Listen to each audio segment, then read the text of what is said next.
There are a lot of new anticipated releases coming out in July, August, and September that I am so excited to talk about with you right now. We are monsters.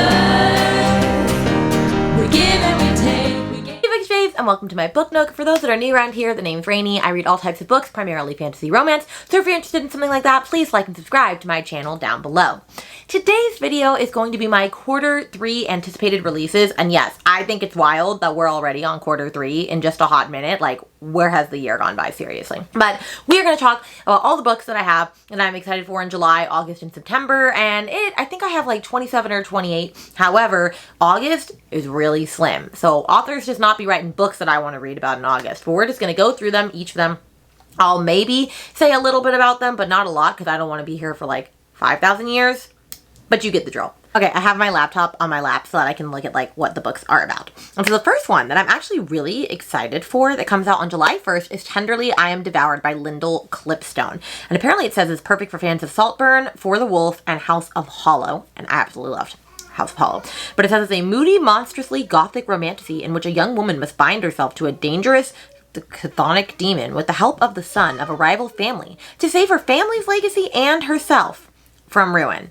I mean, that sounds really good. I'm very intrigued. It has a beautiful cover. I hope that does not do me wrong in the future. The next one comes out on July 1st as well, and it is another one that I actually can't read this until I read the second book. Well, actually I probably could because it's a prequel, but like, I don't really know. I want to read the second book first, and that is that is The Curse That Binds by Laura Thalassa, which is book 2.5 actually in the Bewitched series, and I absolutely loved Bewitched when I read it last year. It was absolutely fantastic, so much fun, and I haven't read book 2 yet, and I need to read this one, and I need to buy this one when it comes out because apparently they're coming out with like it got traditionally published, and so the covers have changed, and I liked the old covers and I want them to match.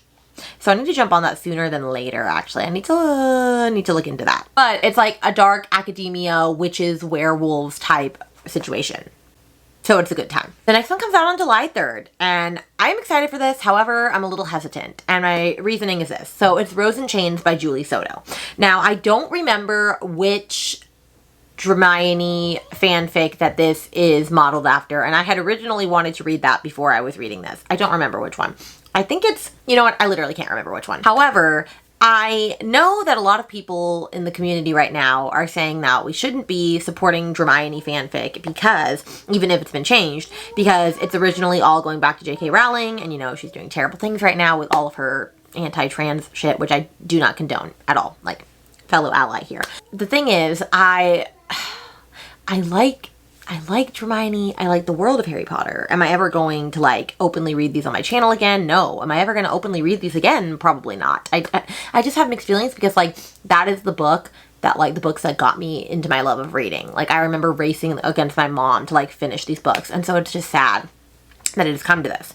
But I still am interested in this book, and I probably will still read this book. In fact, I know I'm still reading this book because it's the Tortured Readers My Book Club choice for July.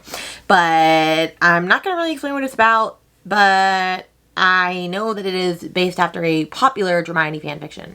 And I do love Julie Soto's previous romances, so I assume it's going to be good. And then on that same line, this was just the month of Hermione fanfictions. Coming out on July 8th is The Irresistible Urge to Fall for Your Enemy by Bridget Knightley. And I think that one was supposed to be like The Irresistible Love of Draco Malfoy. I literally can't remember which book that it was titled after, but it is the first in a slow burn enemies to lovers romantasy duology featuring a scholarly healer and a gentleman assassin, perfect for Love Hypothesis and Emily Wilde. Well, I hate Emily Wilde, and I liked Love Hypothesis.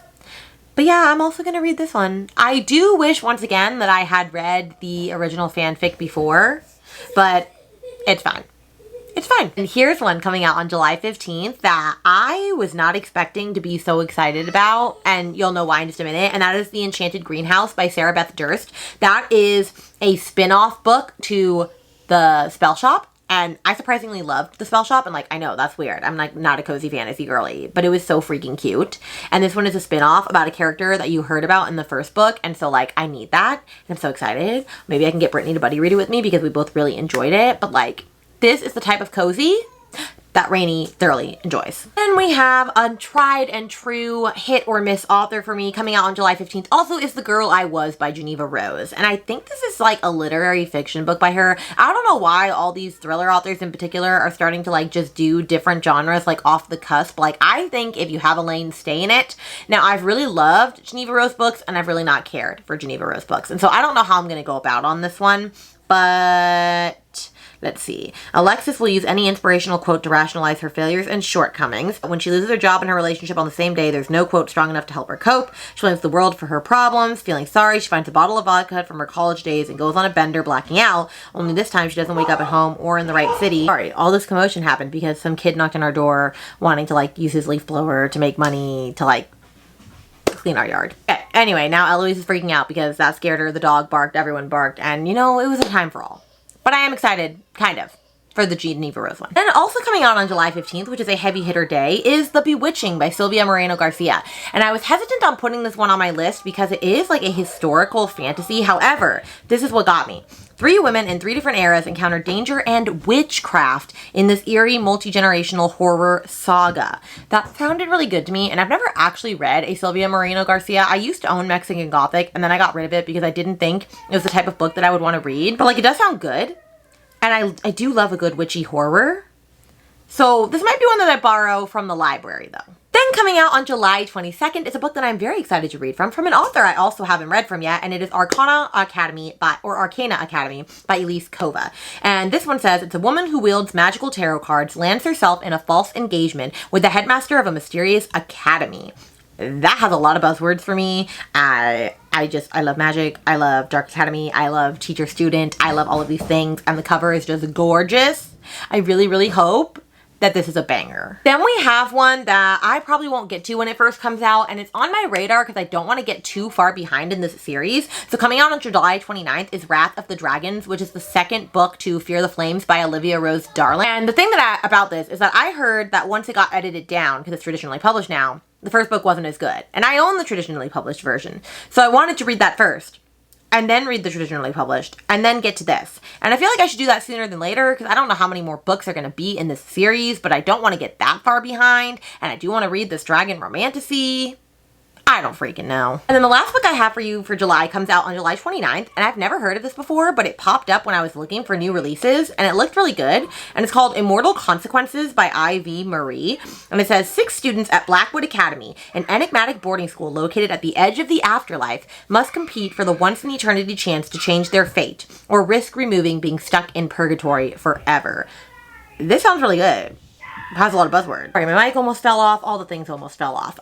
This one sounds really good, and I don't know. I could be intrigued because the cover is also beautiful. All right, we are moving on to August, and probably my most anticipated book of the entire year comes out on August 5th, and it is called The Fallen and the Kiss of Dusk by Carissa Broadbent. It is the 4th Crowns of Nyaxia book.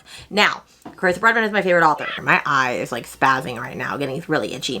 Carissa Broadbent is my favorite author of all time. Serpent and the Wings of Night is my favorite series of all time. However, I did not love the last book that came out. It was a 3.5, which like hurts my heart to say. And so I'm scared for this one, but I'm going to keep going. It's the continuation of Misha, and I need this to be the banger that I had wanted that to be. Then we have coming out on August 19th, and I'm always hit or miss with this author as well. We have Hemlock Silver by T. Kingfisher.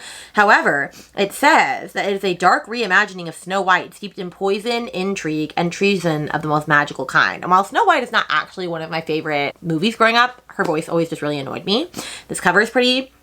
It sounds interesting. I've liked Snow White retellings before, so I'm hoping that this can be the T. Kingfisher that I like, because I like her sometimes, and other times I don't. And it's not even that I ever just like her retellings or I just like her horror. It's always a shot in the dark. Then the last one for August, which I'm sure a lot of people are excited for, that comes out on August 26th, is Katabasis by R.F. Kuang. I've read Just Yellowface by them and absolutely loved it. I still need to get to Babel, and I still need to get to the Poppy War, but I really do want to read this. And it's about 2 graduate students that must set aside their rivalry and journey to hell to save their professor's soul, perhaps at the cost of their own. I mean, R.F. Kuang is like a very talented writer, so I'm sure whatever they write is going to be fantastic, and I just want to be part of the action. And then that was all for August, so now we're already moving to September. And coming out on September 2nd, which I do have an arc for this, so I should read it soon, is Wild Reverence by Rebecca Ross. Now, I absolutely loved Divine Rivals. I've loved A Fire or A River Enchanted by her. I've loved every book I've picked up from her so far, so I'm sure I'm going to love this too. This one has too long of an explanation to explain it, but the cover is pretty. I have an arc. I will be getting to it soon.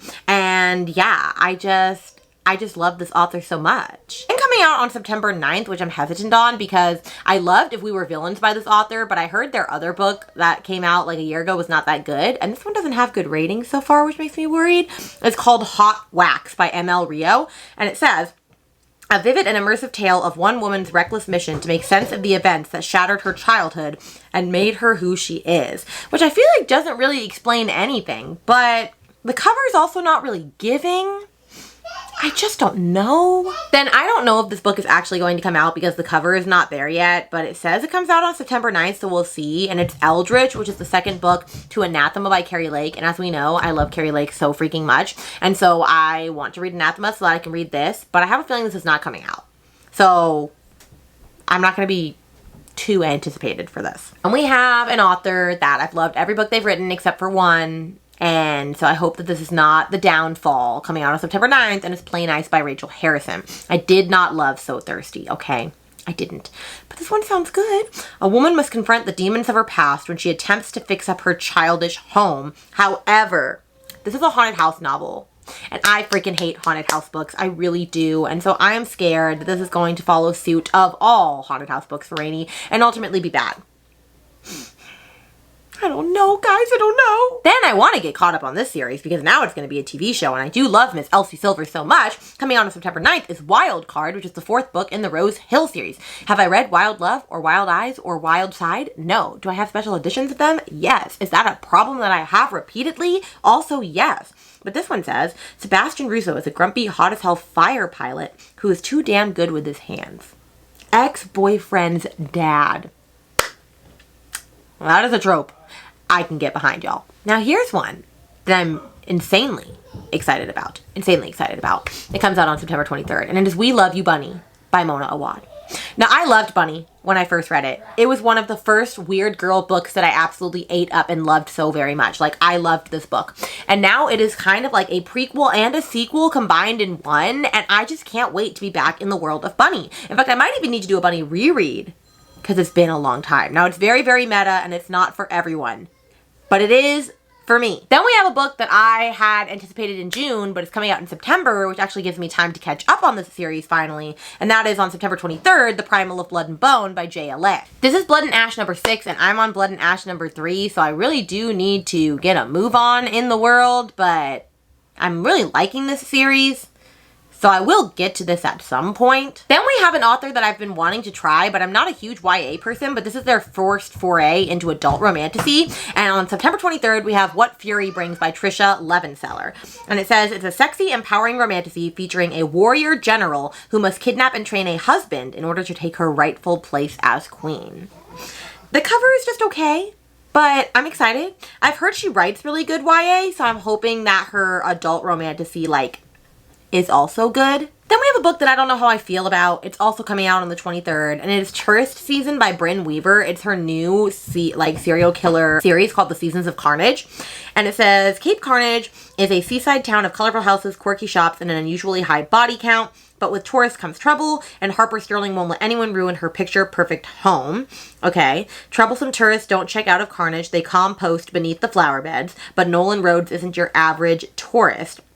Apparently, on every anniversary of the hit-and-run accident that fractured his life, he slays another target, and he's saved the best for last, the undeniably beautiful Harper Starling. So I guess they are both serial killers? I don't really know. But I never finished the, what is it called, Butcher and Blackbird series, because I heard that the audiobook wasn't good for Leather and Lark, so I need to finish that before I get to this. Next on September 30th comes out a book that I will be reading the Hermione fanfiction first because I'm reading it with Katie, and that is Alchemised by Senlin Yu, which originally was Manacled. And I have been waiting for this for so long, okay?